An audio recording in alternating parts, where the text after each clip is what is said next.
来今年这个秋冬要真注意各种呼吸道病毒的感染。疾管署感情来发现，讲 RSV 这种叫做呼吸道的融合病毒，最近感染的病例上多。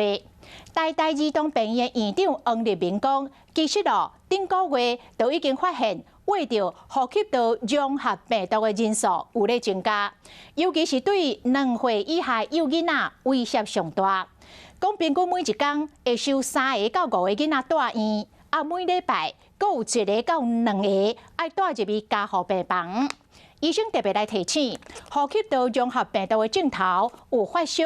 咳嗽、流鼻，而且有将近8成会气喘、喘甲响响叫，而且要喘气、要呼吸是真正难。建议家长这段时间，若发现囡仔无爽快，唔通丢丢，爱赶紧带去看医生。莫哭，目屎是真粗，注一剂流感疫苗，袂输注一剂强心剂。不过代志无这么简单。再来。佮一摆较近，喘气和咳嗽并论，因为除了流感，这摆嘛要加注意呼吸道融合病毒 RSV。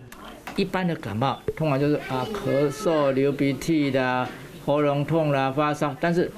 一般呼吸还可以。RSV 病毒气管的黏膜里面的那个黏膜会肿胀，你就开始会噼里咕噜，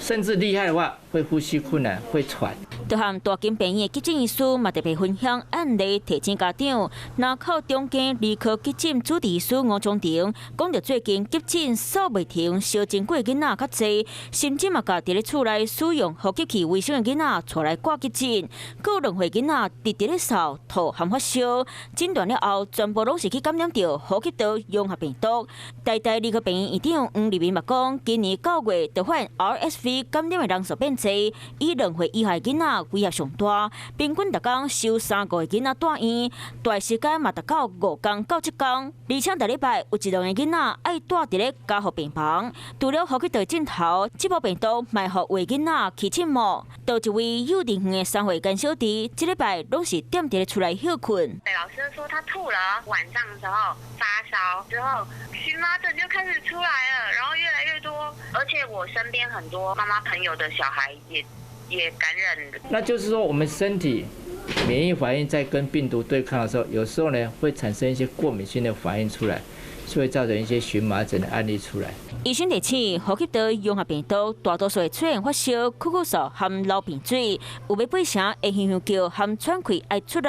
建议家长囡仔若是无爽快，就要紧带去用看，买接洗手、看嘴暗，才当保护家己。嗨，我是映彤，记得订阅华视的 YouTube 频道，并且要开启小铃铛哦，站起来。